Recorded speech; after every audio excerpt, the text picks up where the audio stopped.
restaurante também em Olinda, comida em casa já existia. Com delivery, só aperfeiçoamos pela quantidade, pela demanda que hoje é bem maior, mas a gente contratamos mais motoboys, a gente tem uma demanda muito grande de motoboys para tentar suprir toda a demanda da nossa clientela. O motoqueiro, antes de levar o produto, ele lava as mãos com sabão e passa álcool gel na entrega do produto e higieniza também a caixa térmica. A gente vê como a gente já pode se preparar para essa reabertura, que ela vai ter que chegar um dia. E nós precisamos estar preparados para que isso ocorra de forma segura, né, liberado pela segurança dada pela Secretaria de Saúde dos estados e dos municípios, seguindo a cartilha preconizada pela Organização Mundial de Saúde, a OMS. Como outros profissionais, os entregadores estão se expondo para que muita gente possa ficar protegida em casa. Mas é preciso que as empresas tomem algumas medidas para garantir a saúde dos trabalhadores. Natália Dielu conta para a gente agora que medidas são essas. A portaria estadual determina que as empresas têm a obrigação de fornecer equipamentos de proteção individual, os chamados EPIs, como máscaras, álcool em gel a 70%, álcool, tudo isso para proteger esses trabalhadores. E as empresas também têm que dar treinamentos para esses trabalhadores para que eles mantenham hábitos seguros, né, de forma a diminuir os riscos de contaminação. Quem vai trazer todos os detalhes para a gente é a Procuradora do Trabalho, Vanessa Patriota. Procuradora, o que é que essa portaria ela determina para as empresas? Natália, bem, essa portaria ela obriga as empresas a fornecerem álcool em gel 70% ou mais aos entregadores, a providenciarem espaço de higienização dos veículos, das bags, dos capacetes, dos uniformes e credenciar espaços também para a realização desse serviço, orientar os trabalhadores sobre as medidas de proteção, orientá-los a manter uma distância segura de quem vai receber a mercadoria, evitando o contato físico direto, né, se restringindo às portarias e portões de entrada dos edifícios, né, dos estabelecimentos.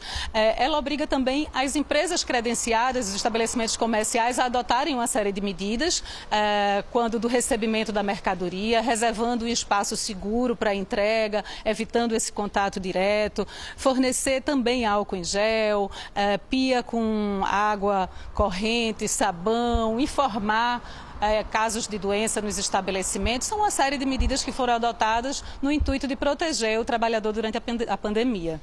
Esses trabalhadores, eles podem recorrer a quem em caso de descumprimento, se eles se sentirem desrespeitados nesse sentido?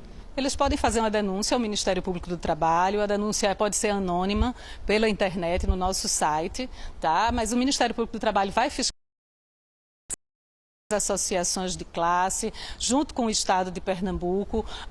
Os próprios clientes dessas empresas podem nos ajudar prestando informações e esclarecimentos. A preocupação é muito grande, a aglomeração de trabalhadores é grande. Tem se presenciado cada vez mais um número de trabalhadores, de entregadores fazendo compras em supermercados para os clientes. Então, enquanto nós estamos em casa nos protegendo, na quarentena, esses trabalhadores estão expostos. E são pessoas que já não têm o vínculo de emprego reconhecido, né? Têm sonegado os vínculos de emprego, trabalham 12, 13, 14 horas por dia, se arriscando no trânsito, se arriscando na pandemia, precisam pagar pelo veículo, a moto, a bicicleta, quer própria, quer alugada. Muitas vezes precisam pagar até a própria máquina do cartão de crédito e a bag com a logomarca da empresa. E, no entanto, se adoecerem, na maioria dos casos, vão ficar a Deus dará, porque não contribui com a Previdência Social. Então, nesse sentido, esses treinamentos são muito importantes mesmo, né? Porque a gente tem algumas imagens de aglomeração de entregadores, né? Eles entregam comida por meio de aplicativos. Então, esse treinamento vem também para dar essa consciência para eles, né? Isso, a consciência de distanciamento social necessário, né? Como forma de se proteger e proteger a sociedade de uma forma geral, evitando a propagação da doença. A gente tem reforçado que o uso da máscara é muito importante para quem precisa sair de casa. Mas tem que ter cuidado com esse uso para a máscara não virar uma fonte de contaminação. Isso vale para quem precisa sair para fazer uma compra, ir na farmácia, para quem está trabalhando também.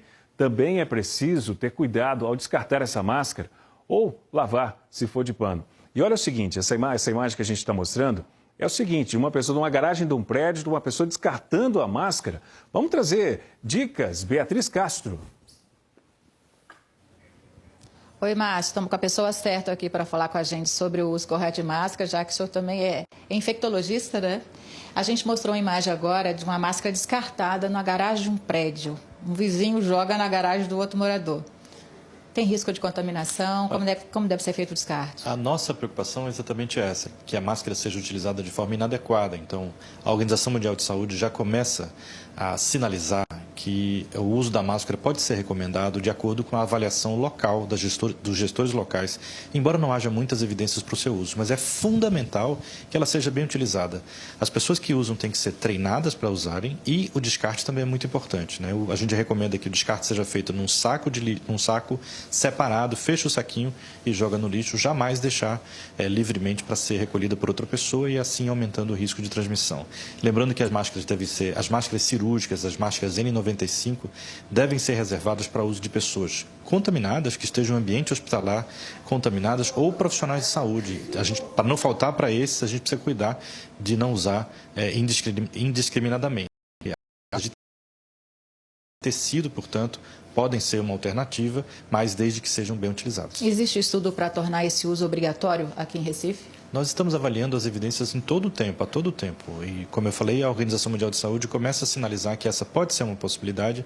Estamos junto com o Estado, não necessariamente torná-las obrigatórias, mas um conjunto de recomendações que possam fazer que o seu uso seja melhor utilizado, que o seu uso seja melhor empregado na população.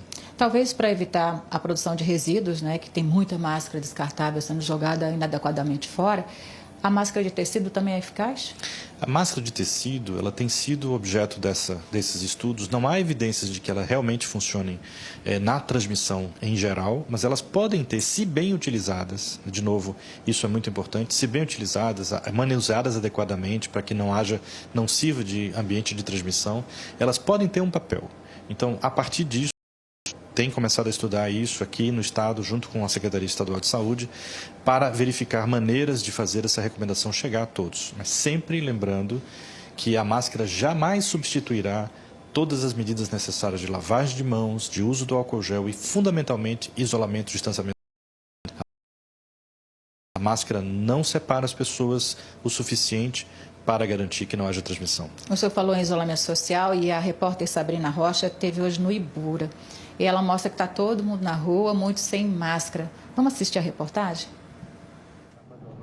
Na banca de jogo, a conversa entre duas pessoas que não estão usando máscaras. A exposição ao risco do novo coronavírus parece não preocupar. Nas ruas do Ibura, muita gente ignora a recomendação do isolamento social. Muitos idosos não estão em casa. Notamos que não são apenas os serviços essenciais que estão funcionando. Lojas de roupas, de variedades, gráfica, tudo de portas abertas. Na Avenida Maria Irene, uma das principais do Ibura, paradas de ônibus cheias, aglomeração. Muitas lojas funcionando e pouca gente usando máscaras. Vida quase normal para quem ainda não entendeu que a vida mudou. Secretário, muita gente nas ruas lá no Ibura. Qual o problema? A pessoa fala, não, eu sou responsável, a vida é minha. Mas não é só a vida dela que está em jogo quando ela sai. Não é só a sua vida, porque na medida em que você sai desprotegido, sem tomar esses cuidados necessários e saindo de forma desnecessária, não só coloca a sua própria vida em risco, como a vida das pessoas que você ama, quando volta para casa e não tem um cuidado adequado, ou mesmo contribuir para a transmissão geral na população. Esse é um conceito importante. Quanto mais pessoas estiverem na rua, mais rápido o vírus é transmitido. Então, independente se saiu ou não, mesmo a pessoa que ficou em casa, que eventualmente pode ter um contato só pontual, usual com outra pessoa, isso pode fazer com que na cidade o número de casos cresça muito rápido. E como a gente falava no início aqui do programa, por mais que se faça novos leitos de UTI, pode chegar a um ponto desses leitos não serem suficientes para todo mundo.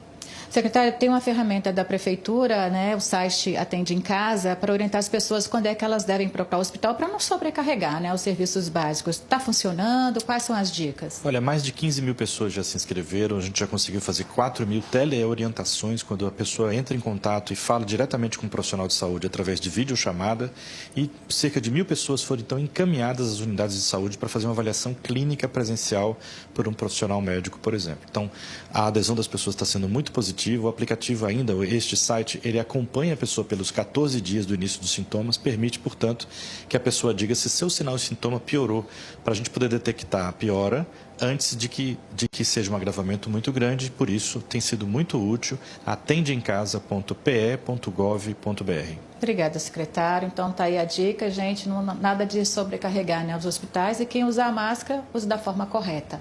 Márcio. Atendeemcasa.pe.gov.br